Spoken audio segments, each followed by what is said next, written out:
French President Emmanuel Macron has described the coup in Niger, a former French colony, as dangerous not only for its citizens, but for the whole region. Niger's elected president, Mohamed Bazoum, has been confined to his residence since Wednesday by his own guards, who are now supported by the head of the armed forces. On the streets, there's evidence of further support for the coup leaders and a desire to steer away from the West and towards Russia. The headquarters of Niger's presidential party engulfed in black smoke as crowds of pro-coup supporters torched the building. Some chanting, "Down with France," its former coloniser. 2 days after a group of elite troops launched a mutiny, the country's future hangs in the balance. Ousted President Mohamed Bazoum remains under guard at his residence, prompting international concern. Release President Bazoum immediately and unconditionally. Stop obstructing the democratic governance of the country and respect the rule of law. We are seeing a disturbing trend in the Sahel region. Bazoum's last public communications included a defiant tweet that democracy would prevail. But it remains unclear who is in charge. Those behind the power grab yet to announce a leader, although they now appear to have the support of the country's army. Central to many of the demands coming from those now backing the coup, the removal of foreign troops from Niger. Their presence key to a region beset by Islamic insurgency. We have uranium, we have diamonds, we have gold, we have oil, and we live like slaves? Why should we? Until when? We can't accept it. The French base in Niger must leave. We don't need the French to keep us safe. For some coup supporters, the anti-French sentiment is being replaced by pro-Russia messaging. It comes after neighbouring countries Mali and Burkina Faso shifted their alliances to Moscow. We're not against young people raising the Russian flag. It's because they've seen how certain countries in the region are cooperating with Russia, thinking that there's equal treatment, and that's why they've brought out these flags. But Russia has joined with international calls to release President Bazoum. Calls which are growing louder as Niger's uncertain future risks descending the country into further chaos. Our correspondent Amaka Okoye is covering the story from neighbouring Nigeria. Amaka, what's the latest? Where do things stand now with the coup?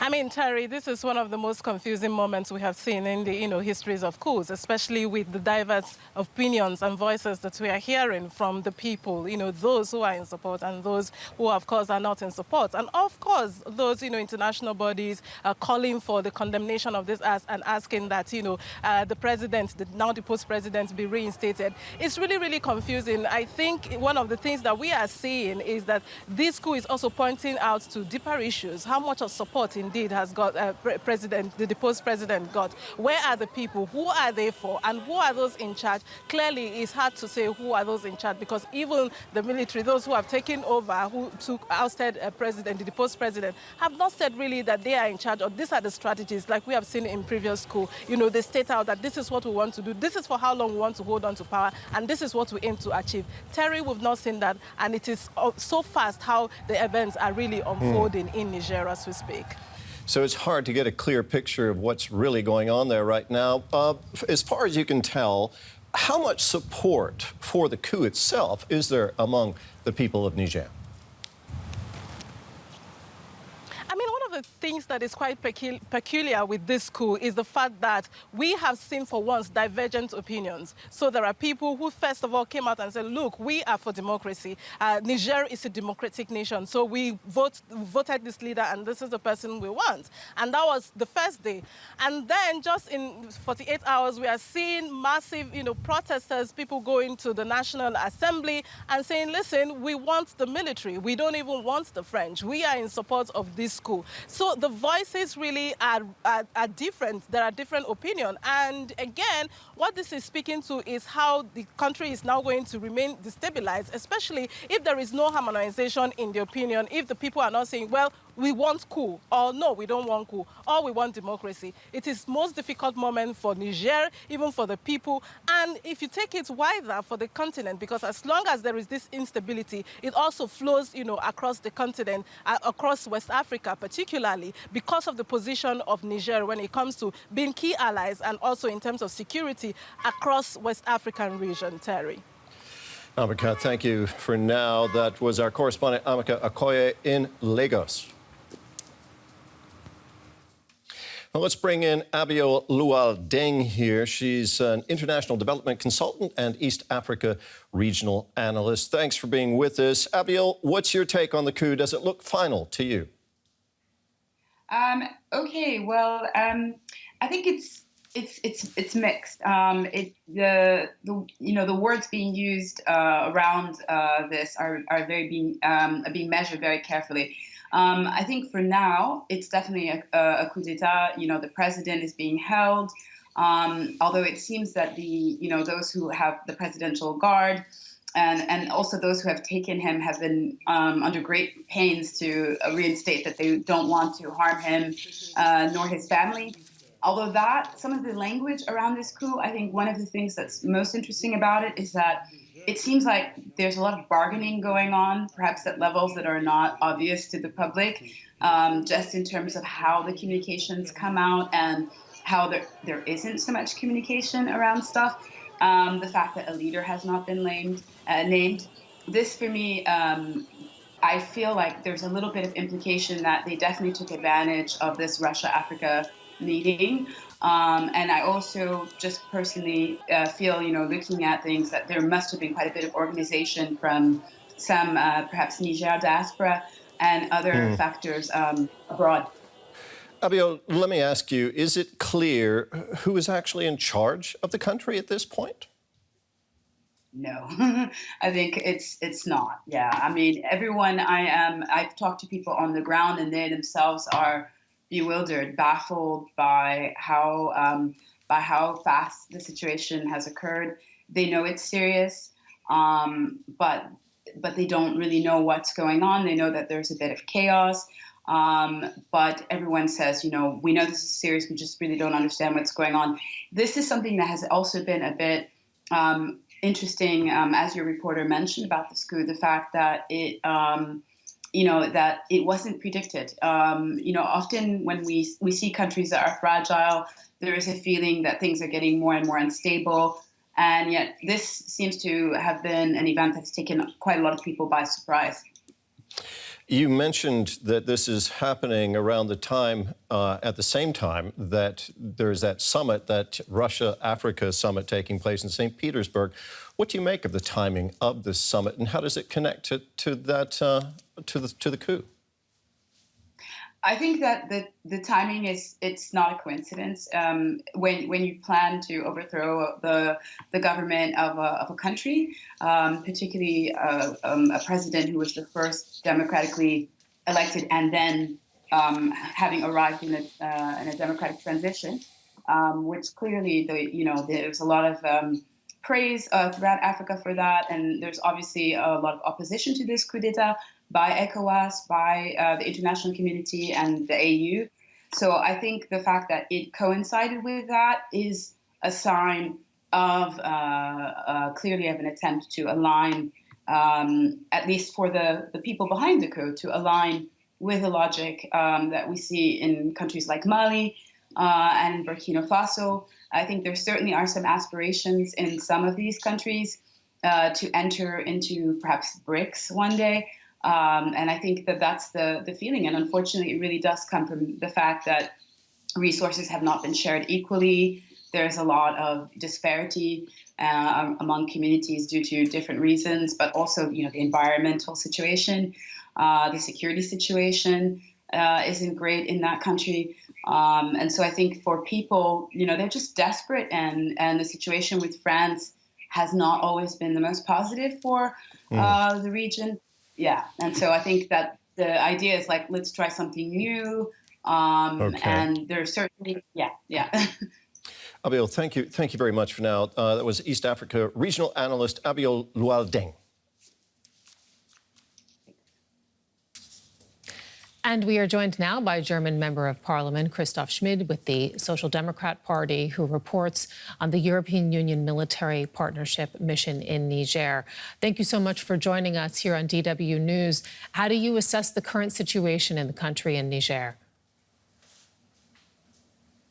Thanks for the invitation. Well, we are very concerned about the situation. As your correspondent said, the situation is quite unclear who is in charge. But for us, it is quite concerning because we have just recently installed the European military partner mission, and therefore we have to have a partner. And so we are very concerned and looking closely on the situation in Niger. You referenced there one of the various international peacekeeping missions that are active in the region. We know that Germany in March decided to send more soldiers to Niger. It clearly wasn't enough, was it? Well, we have partnering nations with a much bigger footprint, and Germany cannot shoulder these missions on our own. So therefore, we have the United States and we have France with a much bigger footprint, and our mission, our standalone mission, the Operation Gazelle, was quite successful. But now with our integrated approach, one big part of the integrated approach is good governance. And for good governance, there is no reason for a military coup, of course. And well, a military coup sweeping away a democratic leader is, as I said, concerning for us, but I do not think that a bigger footprint could have prevented this from happening. We saw in our report, we heard people express a lot of anti-French sentiment in particular. We saw them waving Russian flags. I'd just like, you to address some of the criticism and whether or not there might be some credence to what these individuals are calling for on the streets, the fact that it might be time for European countries to listen to those voices and leave the countries that they formerly colonized. Well, as I said, our approach is an integrated approach, so we have to keep the population in mind. But demonstrators can be bought. We saw this in the region, we saw this in Mali, we saw this now in Niger, and I'm not too sure about what we really see with demonstrators burning French flags.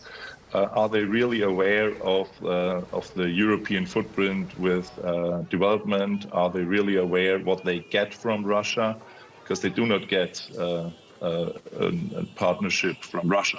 So I'm not quite sure about the real situation within the population, because Bazoum was elected in a democratic way. Let's talk a little bit more broadly about the region, because now there's instability in Niger. We know that in the broader Sahel is even more unstable, and yet German soldiers are set to withdraw from Mali in 2024. Is this a good idea, looking at what we've now seen happen in Niger?